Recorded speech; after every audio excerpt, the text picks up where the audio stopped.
Funding for the art show was made possible by Montgomery County Arts and Cultural District, the Virginia W. Kettering Foundation, proud supporter of the arts in our community, and viewers like you. Thank you.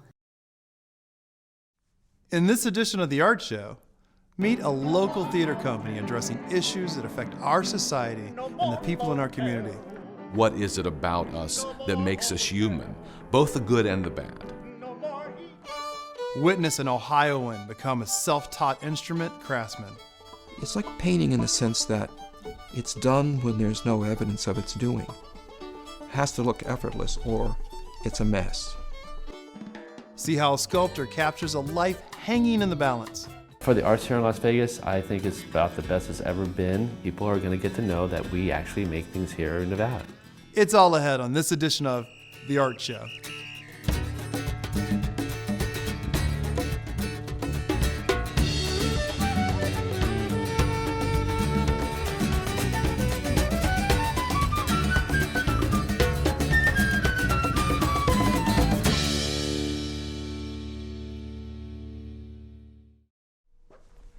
Hello, I'm Rodney Veal, and this is The Art Show.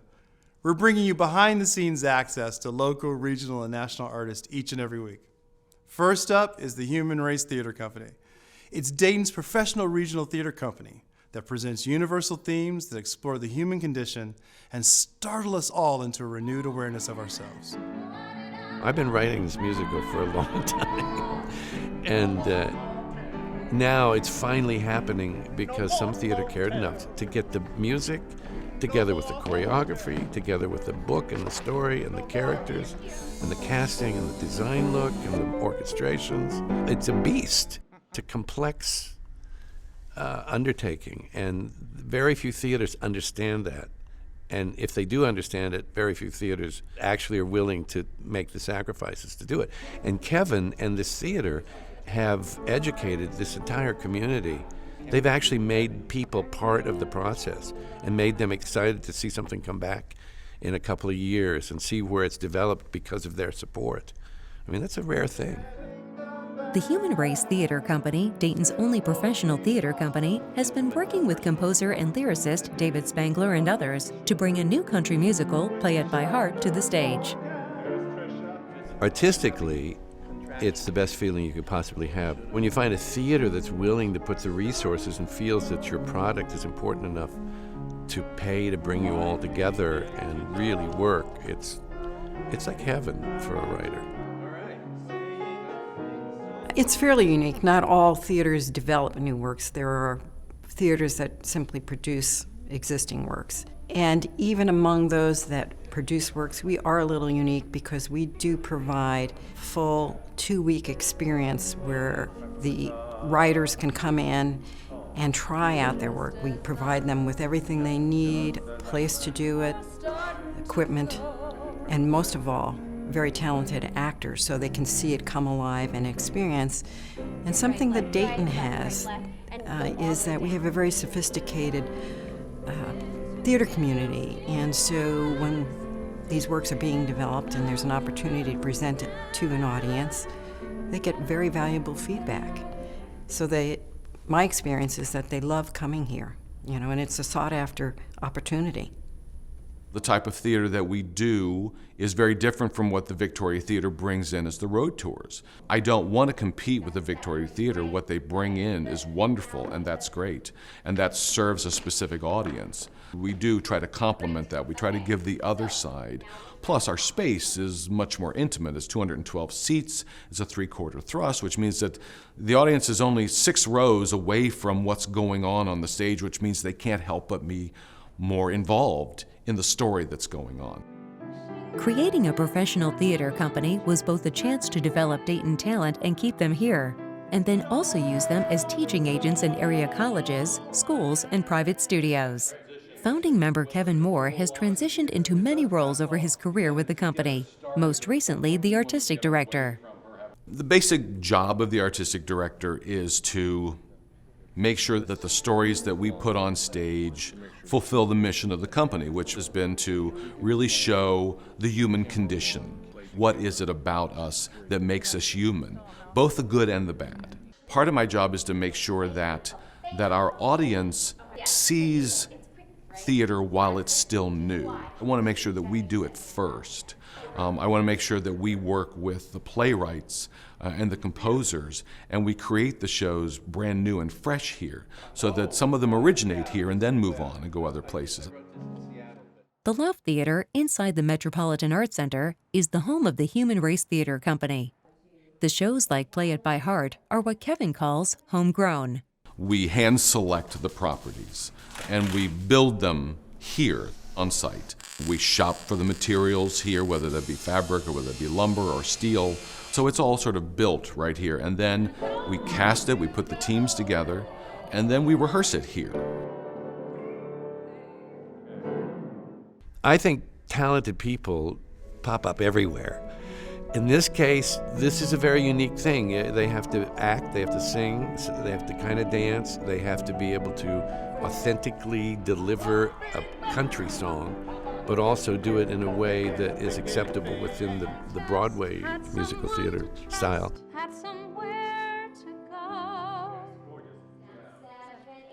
Oddly enough, the rehearsal process typically is 3 to 4 weeks. It's not a long period of time to put a show together. With a new work, which we're in the middle of right now, there's a little bit more time involved in that, but a lot of it is sort of pre-rehearsals. Many times the writers are hearing the work for the first time on a group of people, because they sit in a room together, they hear it, they say it to themselves, but until they put it in the mouth of an actor and start hearing it come out, they don't really know how it's going to play and how it's going to sound. Play It by Heart is a rags to riches story of a family that struggles to get out of poverty with the help of their charismatic, big-time country star daughter. We've found a consensus among the creative staff is that it is about forgiveness. And it's about a family having to forgive each other for what they had to go through to get where they were. And, everybody has a dark side, and so people's dark sides come out in this as well as, the happy stuff on stage. And then there's just a bunch of secrets that if I tell you anything, it'll spoil it. People who come and attend regularly know that they are always going to see a quality performance.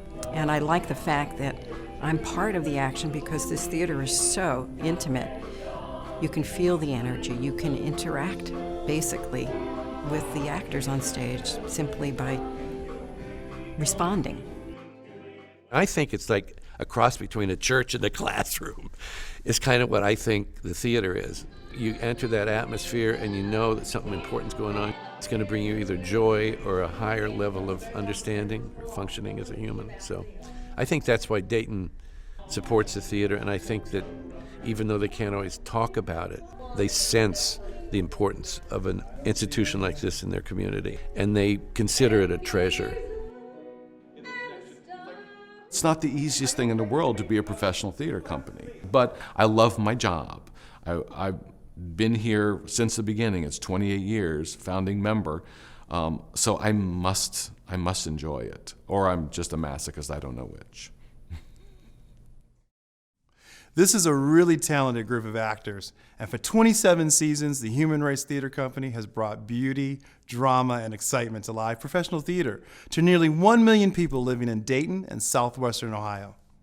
Check out humanracetheater.org for their upcoming performances. It's a rare thing when an amateur interest leads to a self-taught master skill. In Doug Unger's case, his love of folk music inspired him to become one of the most respected banjo and mandolin artisans in the country.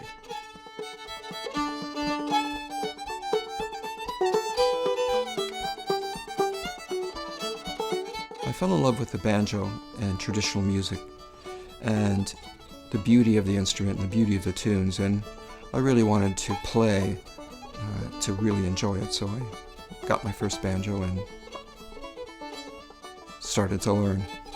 A friend of our family's had lent me a very valuable banjo. I had it for a year and a half, and I was convinced I could talk him out of it. It was an old Fairbanks, and I couldn't. But he told me, he said, "You're an artist, make one." And I thought, what? Because I was used to painting and drawing, not making something that was sculptural. I never even took a sculpture class. But the interest was there, and I couldn't afford a good old banjo. I was a poor student. I started to think about it, and it didn't take too long before I started the task of how do you do it?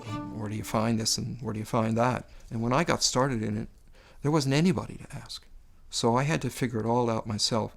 And it's a part of being an artist, that artists are problem solvers, and you hand them a tool and they'll figure out how to use it.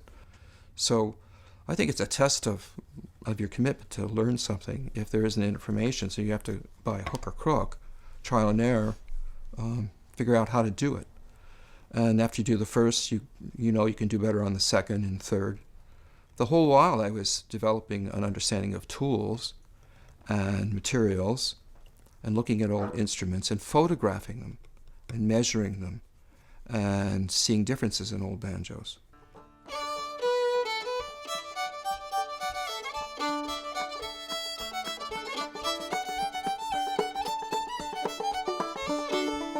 When I start, an instrument is like a painting. It's always at its best, the vision of it. And then the struggle starts, and it's a battle, and it can go on for days until you pull it off or you don't pull it off. You have to fix things that go wrong. That takes a lot of patience.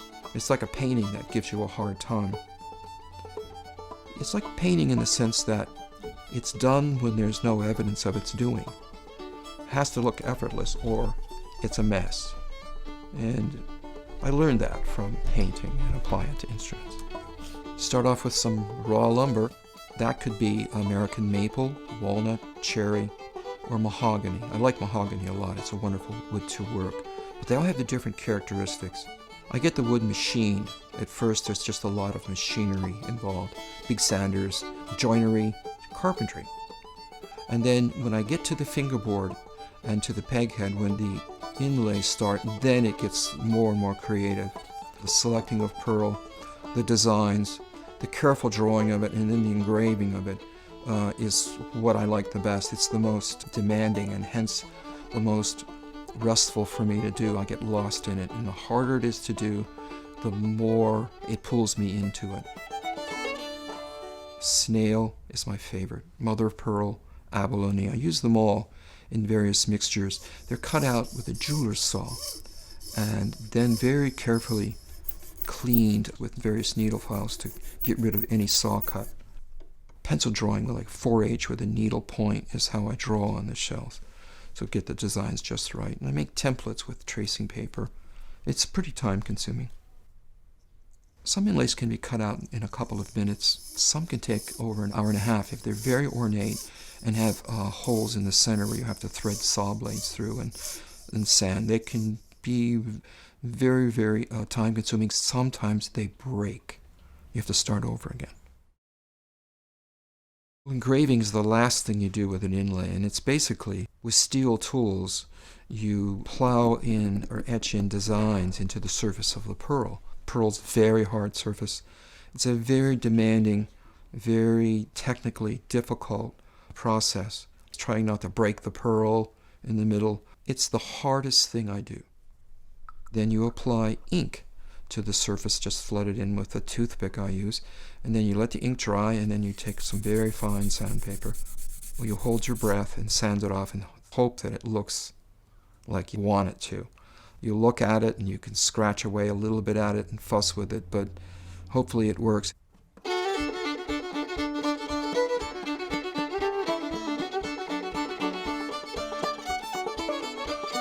Doug is in a very, very rarefied tier of instrument makers. When I think about the people, especially his talent as an engraver of pearl inlay. Now, to work at the level and the tiny scale of what Doug does is a highly focused act that very few people can even entertain trying to do. So actually, Doug has a national and international reputation, especially for the pearl work. You can also say that about his design of instruments from scratch, but there are very few people worldwide who can accomplish what Doug does. What I've tried to do is to work towards the high level of skill that was evident around the turn of the century with the really great makers. And I just wanted to try to get it to that level. I wanted my own signature, but I was very influenced by the great makers of the past.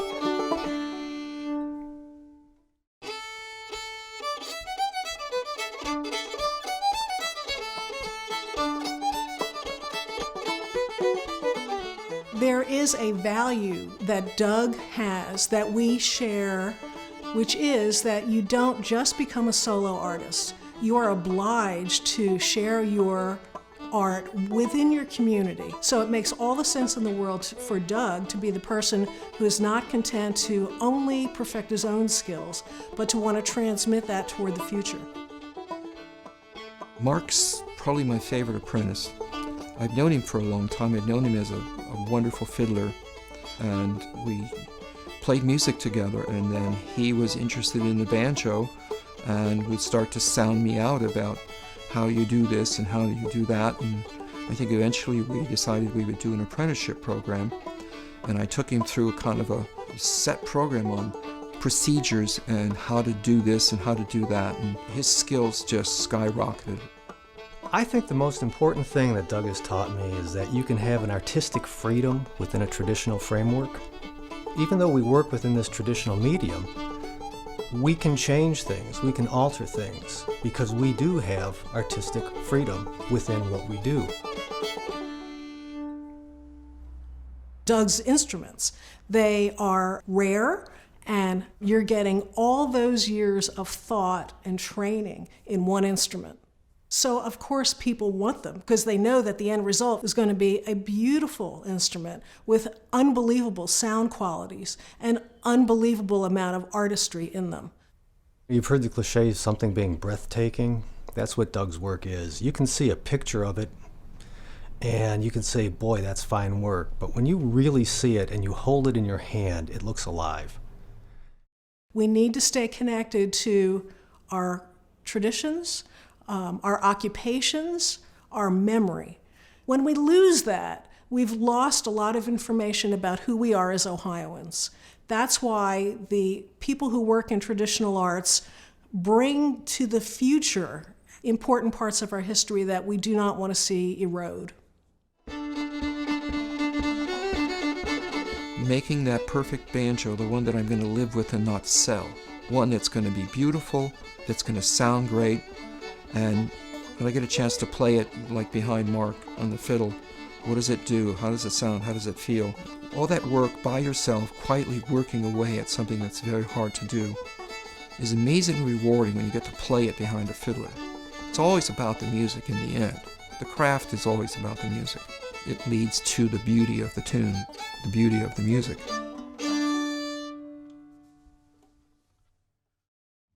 For a more in-depth look at Doug's engraving process, visit stumac.com and search Doug Unger. Also, visit Howard Music Store in their new Centerville location. They are one of America's largest family-owned retail music stores and have a wealth of musical history and education. To view any of tonight's stories again or watch an episode in its entirety, watch The Art Show on demand at thinktv.org/theartshow. You'll also find bonus features and extended interviews on select artists. Nevada artist Steve Ligori is a man known for his larger-than-life creations. In this final segment, we visit Ligori's studio, where he shows us how he has mastered both the minute and the monumental. Let's take a look.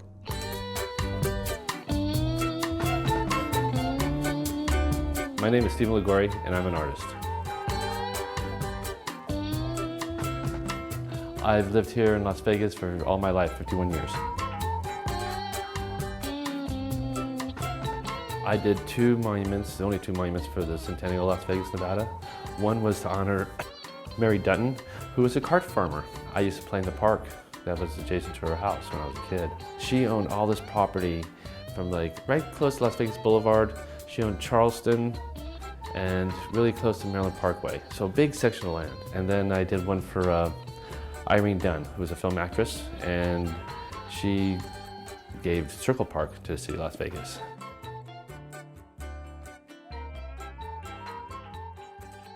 Back in 1991, a gentleman named Bert Hansen wanted to commission me to do a small high scaler statue to honor the people that built the Hoover Dam. This is the mighty Joe Kine. He was a high scaler at back then it was called the Boulder Dam. Now it's called the Hoover Dam. He's made out of bronze, and this is off a photograph that was taken by somebody who worked with the Bureau of Reclamation. back in 1931. These gentlemen actually rappelled down the mountain walls of the Black Canyon, Colorado River, on hemp rope. I said, too bad Mr. Kine's still not alive. You know, I didn't see him around anymore, so I figured he passed, as most of the people that worked on the dam did. And when I talked to Bert about it, he goes, no, he's still alive. I'm giving it to him. And so I went to his house, interviewed him, and I went there and was asking him, what were you thinking? You know, he said, I was taking a break. I go, well, you seem like you're relaxed but ready to grab that rope. You know, what's going through your head? It was like nothing. I was smiling for the camera, you know, they were taking a picture of me. And these gentlemen here had nerves of steel. We actually gave Joe the first one. So this is actually Joe Kine. In 1998, I get a call from Bert Hansen. And he says, would you like to make a monument, large monument out of it? I'm like, sure. How tall do you want? He goes, oh, at least life size or larger. So here's one of his shoes. This is the original clay from the high scalar monument. The high scale in Hoover Dam is 22 feet tall, weighs 130,000 pounds. He's double life size. Just the rock alone is 125,000 pounds. The bronze we use in the piece is 5,000 pounds. See the styrofoam on the inside? And I mean, it makes it nice because it's so light. And it's foundry friendly too. I mean, I've gotten 3 hernias from doing this, so the more you can think about stuff and make it easier to make, the better off you are. In my art, I work with, God, a lot of different mediums. Plaster Paris, gold, silver, platinum. This was made, this is a reproduction I made, but I made that in 22 karat gold, and that was for the royal family of England. Bronze, stainless steel, steel. I work in leather. Ooh. And what I've been working on is sculpting leather.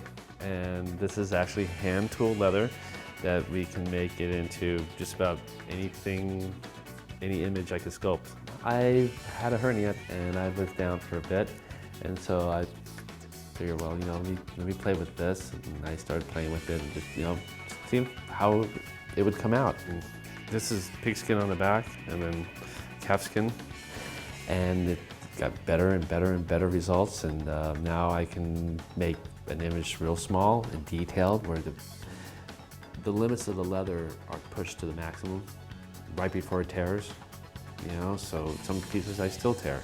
So then I was thinking about it, I was like, you know, I can make leather like I can make metal. And there's a technique called repoussé, and it's actually pushing up the metal and then chasing it back down, but doing it with leather. This is a piece of veggie-tan leather.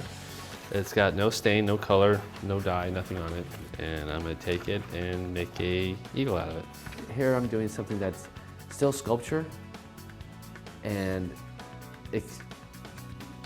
you can enjoy it, not just looking at it. You know, you can wear it. So I'm gonna take it and do a funky cut. It's really interesting how well it comes out. And I wanna start doing, I can actually do a completely 3-dimensional piece out of leather. For doing eagle patterns, I like having them different ways, just like this one here has got a different pattern for the background. And you can do it all kinds of ways. So I'm gonna take it and play with it some. And there's no exact science to it. And it's very organic too. I mean, it just takes you right back to the earth. It's rewarding, I like it a lot. It's gonna come out looking like this, but this one here is gonna come out really looking like that when it's finished. For the arts here in Las Vegas, I think it's about the best it's ever been. People are gonna get to know that we actually make things here in Nevada. And we have a society here, we have culture here. We have artists here actually making artwork here, that live here. Not just casino-based, you know, society. We have fine artists here. A lot of good fine artists here. Our community here is just really kicking now, you know? I mean, after all these years of being here and seeing artists come, and mostly you have to go sell like in LA or New York, other places in the world. Now there's more art galleries, there's more focus on the arts. So when it's all done with this piece here, it's going to look like this one. You know, Las Vegas, Nevada is just like New York or LA. We're centrally located as far as an international airport. We have people from all over the world coming here, and what a great opportunity to actually take that to fruition. To learn more, visit steveligori.com. And that wraps it up for this edition of The Art Show. Please check out our fantastic art and cultural scene in Dayton. Until next time, I'm Rodney Veal, and thanks for watching.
Funding for the art show was made possible by Montgomery County Arts and Cultural District, the Virginia W. Kettering Foundation, proud supporter of the arts in our community, Ohio Arts Council, Ohio Humanities Council, and viewers like you.